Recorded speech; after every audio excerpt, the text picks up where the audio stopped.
Hey everybody, happy Monday. Happy Monday, everyone. We've got a part 2 for you here, and that is fish that grow too big for your aquarium. We did the first part, and the focus in the first part, which I will link in the description below, was fish that are kind of small, but they grow too big for most common aquariums. And these were fish that you usually find at a big box store, your local fish store, very common. We got a lot of comments on that video. So in today's video, we're going to cover fish that generally grow too large for most aquariums, but these fish are usually like, I just got my first 4-foot tank, a 55, maybe even a 75, and you're looking at these fish at a lot of the big box stores, your Petcos, your PetSmarts, and these still might outgrow these tanks. So this is a cautionary tale. And by the way, we have a lot of species profiles of these fish linked down in the description below. So the first one, can I just jump right into it? Yep. I think the first one is the Oscar. The Oscar is a great fish, and you see them, and they're cute, and they're like little puppy dogs, and they got the big eyes and the tiny body. They're about maybe a couple inches. You're like, wow, I've got a 4-foot tank. This is going to be a great fish. They are cool, and they are great for that 4-foot tank for a couple of months until the Oscar grows way too large, way too fast, way too much bioload, and they wind up really doing best in at least a 6-foot tank. The problem with the Oscar is their size, their activity level. They can get a lot larger than I think people realize in a much shorter period of time. So it's not unusual to see Oscars that are 12 to 14 inches long. And a lot of those beginner 4-foot introductory tanks might be a little too cramped for it long term. What do you got? Well, this one's a fish that I think a lot of experienced fish keepers have kept and maybe have even kept them in too small of a tank, and that would be the bala shark. Bala sharks are cool. In fact, that was one of the videos I did, fish I would not keep again. And it wasn't because the fish isn't cool. It's an awesome fish. The bala shark is really cool.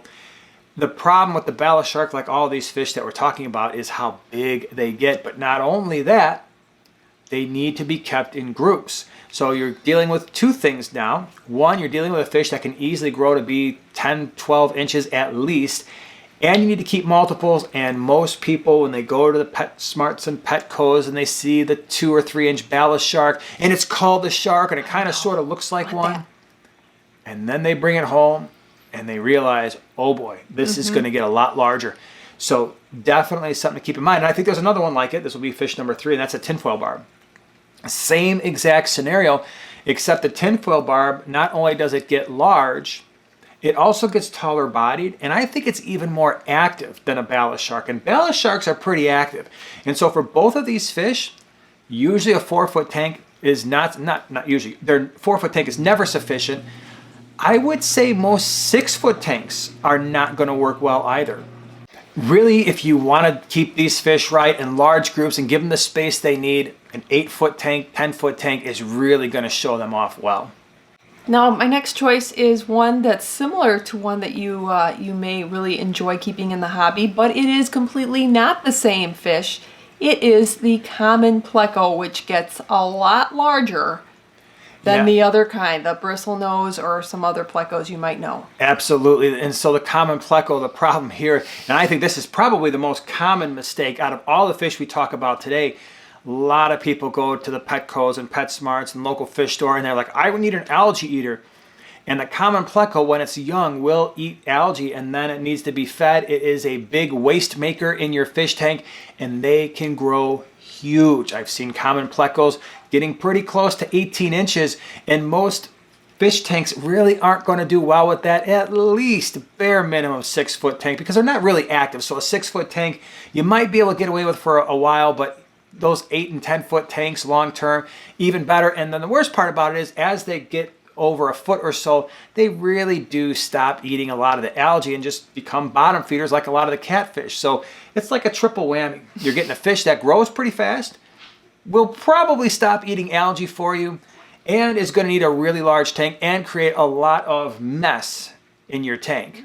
All right, one last one. We told you this was going to be a shorter one, and that is the red devil / Midas cichlids. And again, this is a fish that is somewhat common at the local fish stores. And again, if you've got that 4-foot tank, it seems like it might be a good idea, and it probably will work out for a while. They don't tend to grow quite as fast as, like, let's say the Oscar we mentioned earlier.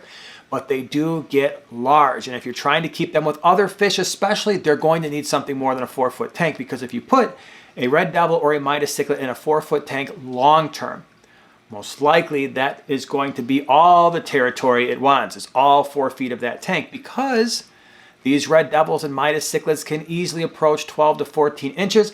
I've seen them every bit of 14 inches. They get very tall, long, very wide-bodied. These are fish that need significant amount of space, especially if you're going to try to keep them with other fish. All right, everyone, so those are just a few fish that get too big for the average size fish tank. Would love to hear again from you in the comment section below. Any larger fish that you kept that just really outgrew its surroundings in a hurry. Again, if you want to learn more about the fish, check out the description below. Appreciate you being here, and we will see you in the next one. Bye.